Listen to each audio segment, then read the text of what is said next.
গালে টোল পড়া চেনা হাসি গায়েব, চোখে মুখে ক্লান্তি, ভালো নেই রুক্মিণী মৈত্র। তুমুল ব্যস্ততার মাঝেই যেন থমকে যাওয়া। কয়েক মাস আগেও পায়ের চোটের কারণে হাসপাতালে ভর্তি হতে হয়, ফের অসুস্থ নায়িকা। ইনস্টাগ্রাম স্টোরিতে একটি নিজস্ব পোস্ট করেছেন রুক্মিণী, জানিয়েছেন তিনি ভাইরাল জ্বরে আক্রান্ত। একটি হালকা গোলাপি টি শার্টে লেন্সবন্দি করেছেন নিজেকে, হাতের মধ্যমায় জ্বলজ্বল করছে হীরের আংটি, মুখে নেই মেকআপের চিহ্ন, একঢাল চুল এলোমেলো। পর্দায় বিনোদিনী লেখেন, যখন সেই কুখ্যাত ভাইরাল জ্বর শেষমেশ চেপে ধরেন, 102 নট আউট। রুক্মিণীর রুটিনে কোনো ফাঁক নেই বললেই চলে, নেই অবসরের অবকাশ।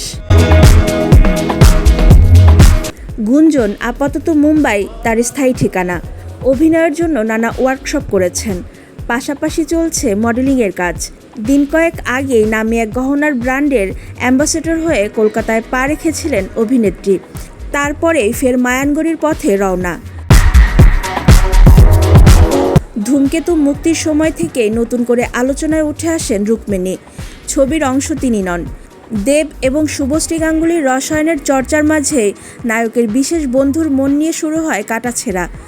অনেকেই মনে করেছিলেন শুধুমাত্র ছবির স্বার্থে হলেও প্রেমিকের সঙ্গে তার প্রাক্তনের এই নবনির্মিত বন্ধুত্ব ভালোভাবে নেননি তিনি।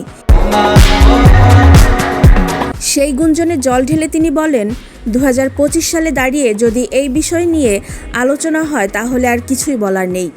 সবাই এখানে কাজ করছেন, সহ অভিনেতার সঙ্গে কাজ সহজ করাই প্রত্যেকের কাজ।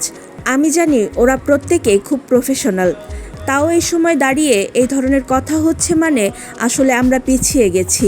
শুধু মুখে বলা নয়, কাজ ও ব্যক্তিগত জীবনের মধ্যে বরাবরই ভারসাম্য রেখেছেন দেব।